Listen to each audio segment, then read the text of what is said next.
صلی علی رسول الکریم. نننی مسائل او د سنتونه او د استحباب او مسائل متعلق دي چې اودس شروع کول نه مخکې د اودس نیت کول دي، او دویم سنت چې دی د اودس نه مخکې بسم الله الرحمن الرحیم ویل دي اودس شروع کول نه مخکې. دریم سنت چې دی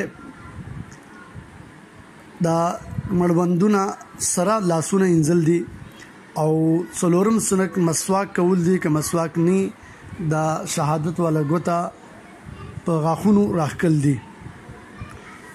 پنځم سنت د خوله کنګالول دي، او شپږم سنت چې دی هغه سپیمو ته اوبه اچول دي، او اووم سنت دی د ټول سر مسح کول دي، او اتم سنت دی هر اعضا درې پیر انځل دي، او نهم سنت دی د غوږونو مسح کول، او لسم سنت دی د لاسونو د خپې د ګوتو په منځ کې خلال کول دي، یولسم سنت دی د ګیري خلال کول دي، دولسم سنت دی ترتیب سره اودس کول دي، او دیارلسم سنت دی مسلسل یعنی په در په اودس کول دي چې کم یو اعضا مینځو دویم اعضا وچ پاتې نشي.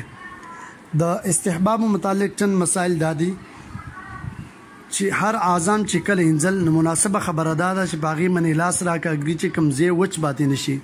دویمه مسله د استحباب د وخت راتونه مخکې اودس کول د مانځه یا د کوم عبادت د لپاره دا مستحب عمل دی. او دریمه مسله او داسه په منځ کې دا دعا ویل مستحب عمل دی. هغه دعا دا اللهم اغفر لي ذنبي ووسع لي في داري وبارك لي في رزقي. او څلورمه مسله چې اودس سره وکي او دا غي نه رسته مکروه وخت نه نو تحیت الوضو یعنی د اوداس 2 رکعت نفل ادا کول حدیث شریف کې د ډېر اجر او ثواب راغلی دی.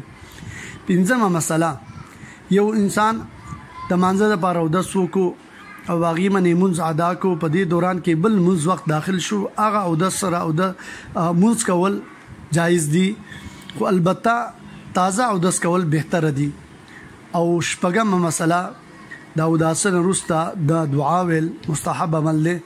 اللهم اجعلني من التوابين وجعلني من المتطهرين. السلام علیکم ورحمة الله وبرکاته.